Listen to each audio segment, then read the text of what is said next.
ఎప్పుడు సండే వచ్చిందంటే బిర్యానీ చేస్తూ ఉంటాం, లేకపోతే బయట నుంచి అయినా తెస్తూ ఉంటాం.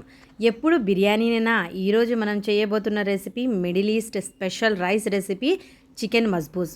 తక్కువ మసాలాలతో తక్కువ ఖర్చుతో రెడీ అయిపోతుంది, ఎలాంటి శ్రమ లేకుండా. మరి ఎందుకు ఆలస్యం ఫ్రెండ్స్, పదండి రెసిపీ చేసే విధానం చూసేద్దాం. రెసిపీ చూడడం కంటే ముందర నా ఛానల్ని మొదటిసారిగా చూస్తుంటే తప్పకుండా సబ్స్క్రైబ్ చేసుకోండి. ఇక్కడ నేను మెజర్మెంట్ కప్పుతో 3 కప్పులు బాస్మతి రైస్ తీసుకొని 2 నుంచి 3 సార్లు బాగా శుభ్రంగా కడిగేసి 1 గంట పాటు నానబెట్టుకోవాలండి. గంట కంటే తక్కువ ఉండకూడదు, గంటైనా రైస్ బాగా నానాలి. ఇప్పుడు ఒక కుక్కర్ తీసుకొని గ్యాస్ ఆన్ చేసేసి ఇందులో 4 నుంచి 5 టేబుల్ స్పూన్ ఆయిల్ యాడ్ చేసుకోవాలి. ఆయిల్ వేడెక్కిన తర్వాత ఇందులో 1 టేబుల్ స్పూన్ ధనియాలు, 1 టీ స్పూన్ సోంపు, 1 టీ స్పూన్ జీలకర్ర, 2 చెక్క, 2 చిన్న పీసులు, 2 బిర్యానీ ఆకులు పెద్దవి అయితే 1 తీసుకోండి, 4 నుంచి 5 యాలకులు, 1 బిర్యానీ పువ్వు, 1 టీ స్పూన్ షాజీరా, కొద్దిగా సావిత్రి, 1 టీ స్పూన్ మిరియాలు, 4 నుంచి 5 లవంగాలు యాడ్ చేసి కొద్దిగా ఫ్రై చేసుకోవాలి. ఎక్కువ ఫ్రై చేయాల్సిన అవసరం లేదండి, కొద్దిగా ఫ్రై చేస్తే సరిపోతుంది. ఇప్పుడు ఇందులో 1 మీడియం సైజు కట్ చేసిన ఉల్లిపాయ, 4 నుంచి 5 కట్ చేసిన పచ్చిమిర్చి యాడ్ చేసుకొని ఫ్రై చేసుకోవాలి. మరీ ఎక్కువగా ఫ్రై చేయాల్సిన అవసరం లేదు, పచ్చి స్మెల్ వెళ్ళేంత వరకు మాత్రమే ఫ్రై చేసుకోండి.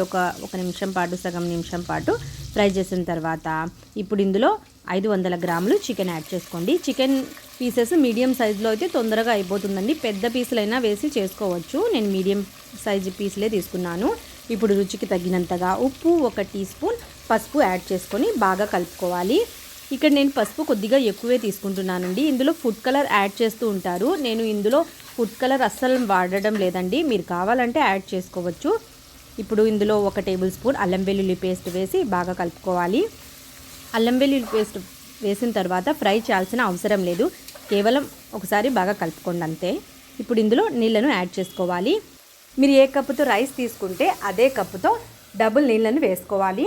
నేను ఇక్కడ 3 కప్పుల వరకు తీసుకున్నాను మెజర్మెంట్ కప్తో చూసుకుంటే, అందుకని 6 కప్పుల వరకు నీళ్ళను యాడ్ చేసుకోవాలి. యాడ్ చేసిన తర్వాత ఒకసారి కలిపేసి ఇప్పుడు మూత పెట్టేయాలి. కుక్కర్ మూత కాదండి, నార్మల్ మూత ఉంటుంది కదా, అది మూత పెట్టేసి లో ఫ్లేమ్లో చికెన్ బాగా మగ్గేంత వరకు ఉడికించుకోవాలి. నేను కుక్కర్లో చేస్తున్నాను ఈ రెసిపీ, మీరు కావాలంటే నార్మల్ ప్యాన్లో అయినా చేసుకోవచ్చు. మందమాటి ప్యాన్ తీసుకోండి. ఇప్పుడు మూత తీసి చెక్ చేసి చూద్దాం చికెన్ ఉడికిందా లేదా అని. చికెన్ అయితే బాగా ఉడికిపోయిందండి. నేను లో ఫ్లేమ్లో పెట్టి చికెన్ని ఉడికించుకున్నాను. మీరు కావాలంటే టైం లేకపోతే హై ఫ్లేమ్లో అయినా పెట్టి ఉడికించవచ్చు, కానీ లో ఫ్లేమ్లో పెట్టి ఉడికిస్తే చాలా టేస్టీగా ఉంటుందండి చికెను.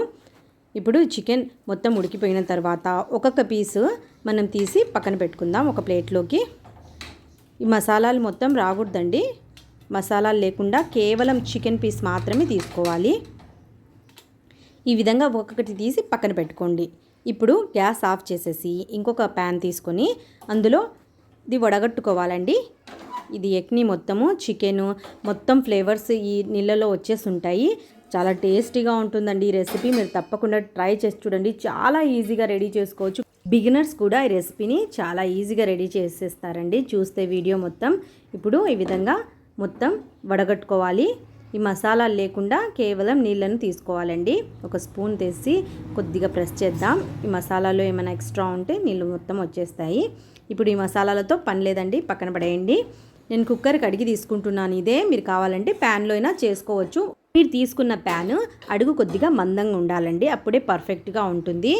నేను కుక్కర్ తీసుకున్నాను, పొయ్యి మీద పెట్టేసి ఇప్పుడు ఈ మనం ప్రిపేర్ చేసి పెట్టుకున్న ఎగ్ని యాడ్ చేసుకోవాలి. నేను ఈ కప్పుతో 1.5 కప్పు వరకు యాడ్ చేశాను. మెజర్మెంట్ కప్పుతో అయితే 3 కప్పుల వరకు రైస్ తీసుకున్నాను.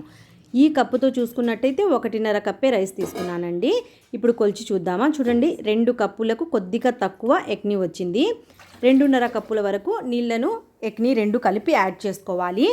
1 కప్పు బాస్మతి రైస్కి 1.5 కప్పు నీళ్ళు పర్ఫెక్ట్గా ఉంటుంది. నానబెట్టి బాగా రైస్ వేస్తేనే 1.5 కప్పు కరెక్ట్గా ఉంటుందండి, లేకపోతే మీరు ఒక 10 నిమిషాలు నానబెట్టి వేస్తే 1.5 కప్పు కంటే నీళ్లు కొద్దిగా ఎక్కువే వేయాల్సి వస్తుంది, అది చూసి మీరు అడ్జస్ట్ చేసుకోండి. ఇప్పుడు రుచికి తగినంతగా ఉప్పు యాడ్ చేసుకోవాలి. ఒకసారి ఎగ్ని టేస్ట్ చేసి ఉప్పు యాడ్ చేసుకోండి, ఎందుకంటే మనం చికెన్ ఉడికేటప్పుడు కూడా ఉప్పు వేసాం కాబట్టి దాని ప్రకారం మీరు ఇందులో ఉప్పును యాడ్ చేసుకోవాలండి. ఉప్పు వేసిన తర్వాత ఒకసారి కలిపేసి మూత పెట్టేసి బాగా మరిగేంత వరకు మరిగించుకోవాలి. ఎగ్ని హై ఫ్లేమ్లోనే పెట్టి ఈ విధంగా మరిగేటప్పుడు మనం నానబెట్టుకున్న బాస్మతి రైస్ని యాడ్ చేసుకోవాలి. బాస్మతి రైస్ వేసేటప్పుడు అస్సలు బాస్మతి రైస్లో నీళ్ళు ఉండకూడదండి. నీళ్ళతో సహా మీరు వేస్తే మళ్ళీ మెత్తగా అయిపోతుంది రైస్, పొడి పొడిగా రాదు, టేస్ట్ బాగుండదు పొడి పొడిగా లేకపోతే రైస్. అందుకని జాగ్రత్తగా మొత్తం నీళ్లు లేకుండానే కేవలం రైస్ మాత్రమే ఈ ఎక్నీలో యాడ్ చేసుకోవాలి. యాడ్ చేసిన తర్వాత ఒకసారి బాగా కలిపేసి మూత పెట్టి హై ఫ్లేమ్లోనే ఉడికించుకోండి. రైస్ బాగా ఉడికేంత వరకు ఈ మొత్తం నీళ్ళు అబ్జర్వ్ అయిపోవాలి, అంతవరకు మనం ఉడికించుకుందాం. మధ్య మధ్యలో మూత తీసి ఒకసారి కలుపుతూ ఉండండి. ఈ విధంగా చేయటం వల్ల రైస్ కింద ఉండిపోతుంది, పైన నీళ్ళు వచ్చేస్తాయి కాబట్టి సరిగా ఉడకదు. ఒకసారి కలిపితే పర్ఫెక్ట్గా ఉడికిపోతుంది. బిర్యానీ చేయడానికి టైం లేకపోతే ఈ రెసిపీ తప్పకుండా ట్రై చేయండి. మసాలాలు కొంతమందికి ఇష్టంగా ఉండదు, కానీ మసాలాలు లేకుండా కేవలం ఫ్లేవర్స్తోనే ఈ రైస్ చాలా బాగుంటుందండి. మీరు తప్పకుండా ట్రై చేసి చూడండి. ఇప్పుడు ఒక టేబుల్ స్పూన్ నెయ్యి కానీ బటర్ కానీ యాడ్ చేసుకోండి. నేను ఇక్కడ నెయ్యి వేస్తున్నాను. నెయ్యి వేసిన తర్వాత ఒకసారి కలపండి. కలిపిన తర్వాత ఇంకొద్దిసేపు ఉడకనివ్వాలి. చూడండి, కొద్దిగా నీళ్ళు ఉన్నాయి కదా, ఈ మొత్తం నీళ్ళు ఇంకిపోవాలి. కొద్దిగా నీళ్ళు ఉండేటప్పుడు దమ్ చేసుకోవాలండి. చూడండి, ఈ విధంగా ఉన్నప్పుడు రైస్ని మొత్తం స్ప్రెడ్ చేసేసుకొని ఈ విధంగా ఇప్పుడు కుక్కర్ మూత పెట్టేసి గ్యాస్ ఫ్లేమ్ని హై ఫ్లేమ్లో పెట్టి ఒక విజిల్స్ రాకముందే గ్యాస్ని ఆఫ్ చేసేయాలండి. విజిల్స్ రావడానికి రెడీగా ఉంటుంది కదా, అప్పుడు గ్యాస్ ఆఫ్ చేసేస్తే ప్రెషర్ మొత్తం అలాగే ఉండి రైస్ బాగా దమ్ అయిపోతుంది.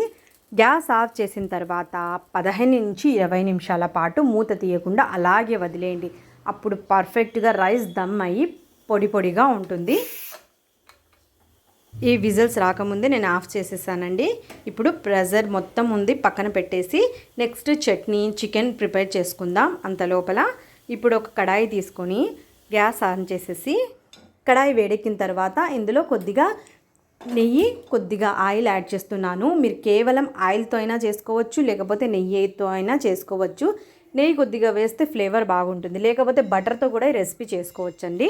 నెయ్యి కరిగిన తర్వాత మనం ఉడికించి పెట్టుకున్న ఈ చికెన్ పీసెస్ని యాడ్ చేసుకోవాలి. గ్యాస్ ఫ్లేమ్ని మీడియం ఫ్లేమ్లో పెట్టి ఈ చికెన్ పైనుంచి క్రిస్పీ అయ్యేంత వరకు ఫ్రై చేసుకోవాలండి. కొంతమంది దీన్ని డీప్ ఫ్రై కూడా చేస్తారండి, నేనైతే షాలో ఫ్రైయే చేస్తున్నాను. ఈ విధంగా చేయడం వల్ల పై లేయర్ మొత్తం క్రిస్పీగా ఉంటుంది, లోపల స్మూత్గా ఉంటుంది. మీరు కావాలంటే డీప్ ఫ్రై అయినా చేసుకోవచ్చు. ఎలాంటి మసాలాలు లేకుండా చికెన్ ప్రిపేర్ చేసుకోవచ్చండి. ఇది ఇందులో మొత్తం ఫ్లేవర్స్ ఉంటాయి. చికెన్ మనం మసాలాలో ఉడికించడం వల్ల చూడ్డానికైతే పైన ఏ మసాలాలు ఉండవు. పిల్లలకి చాలా బాగా నచ్చుతుందండి ఈ రెసిపీ. మీరు తప్పకుండా ట్రై చేసి చూడండి. చూడండి, పైనుంచి కలర్ చేంజ్ అయిపోయింది కదా చికెను. ఈ విధంగా కొద్దిగా మారుస్తూ రెండు సైడ్లా ఈ కలర్ మంచిగా వచ్చేంత వరకు ఫ్రై చేసి తీసి పక్కన పెట్టుకోండి. ఇప్పుడు ఇదే కడాయిలో కొద్దిగా నెయ్యి మిగిలింది కదా, ఇందులోనే నేను చట్నీ ప్రిపేర్ చేస్తున్నాను. మీరు కావాలంటే ఇంకో కడాయిలో అయినా చేసుకోవచ్చు. ఇప్పుడు ఇందులో 2 మీడియం సైజు కట్ చేసిన టమాటాలు, 4 నుంచి 5 పచ్చిమిర్చి, కొద్దిగా కొత్తిమీర, 4 నుంచి 5 వెల్లుల్లి రెబ్బలని యాడ్ చేసి కొద్దిగా ఫ్రై చేసుకోవాలి. మరీ ఎక్కువగా మగ్గించాల్సిన అవసరం లేదండి, కేవలం పచ్చి స్మెల్ వెళ్ళేంత వరకు మాత్రమే ఫ్రై చేసుకోండి. ఈ విధంగా ఫ్రై చేసిన తర్వాత ఇప్పుడు ఒక మిక్సర్ జార్లో తీసుకొని రుచికి తగినంతగా ఉప్పు వేసి గ్రైండ్ చేసి చట్నీని ప్రిపేర్ చేసి పక్కన పెట్టుకోండి. మీరు కావాలంటే ఇక్కడ నేను ఫ్రై చేసి ఈ టమాటాలు మొత్తం వేస్తున్నాను. పచ్చిగా అయినా రెసిపీ చేసుకోవచ్చండి చట్నీ రెసిపీ. ఇలా చేయడం వల్ల టేస్ట్ ఇంకొద్దిగా వేరుగా ఉంటుంది. కొద్దిమందికి పచ్చి చట్నీ ఇష్టంగా తింటారు, కొద్దిమంది ఈ విధంగా తింటారు. మీరు తప్పకుండా ట్రై చేసి చూడండి. ఈ విధంగా కూడా ఇప్పుడు గ్రైండ్ చేసేసి నేను చట్నీ ఒక బౌల్లోకి తీసుకుంటాను. 20 నిమిషాలు అయిపోయింది. ఇప్పుడు ప్రెషర్ మొత్తం తీసేసి చెక్ చేసి చూద్దాం. చూడండి, 20 నిమిషాల తర్వాత కూడా ఎలా వేడిగా ఉందో, రైస్ కూడా బాగా ఉడికిపోయింది, పొడి పొడిగా ఉంది. నేను చూపిస్తాను మీకు. చూడండి ఎంత పొడి పొడిగా ఉందో. నార్మల్ ప్యాన్లో కూడా చేసుకోవచ్చండి, కానీ కుక్కర్లో చేస్తే దమ్ బాగా అవుతుంది. ఇప్పుడు ఒక ప్లేట్ తీసేసుకొని ఈ విధంగా ఉండే ప్లేట్, ఇందులో ఈ మజ్బూజ్ రైస్ని యాడ్ చేసుకోవాలి. ఈ విధంగా యాడ్ చేసిన తర్వాత మధ్యలో చట్నీ పెట్టేసి సైడ్ మొత్తం మనం ఈ చికెన్ పీసెస్ని యాడ్ చేసుకుందాం. మీరు కావాలంటే ఇక్కడ కిస్మిస్, బ్రౌన్ ఆనియన్స్ కూడా యాడ్ చేసుకోవచ్చండి, నేనైతే వేయడం లేదు. మీరు కావాలంటే యాడ్ చేసుకోవచ్చు. రెడీ అయిపోయింది ఎంతో రుచికరమైన middle east special rice recipe. Chicken మజ్బూస్ మీరు కూడా తప్పకుండా ట్రై చేసి చూడండి. ట్రై చేసిన తర్వాత ఎలా కుదిరిందో నాకు కామెంట్ చేసి చెప్పండి. రెసిపీ నచ్చితే లైక్ చేసి మీ ఫ్రెండ్స్తో షేర్ చేయండి. మరిన్ని రెసిపీ కోసం నా ఛానల్ని తప్పకుండా సబ్స్క్రైబ్ చేసుకోండి.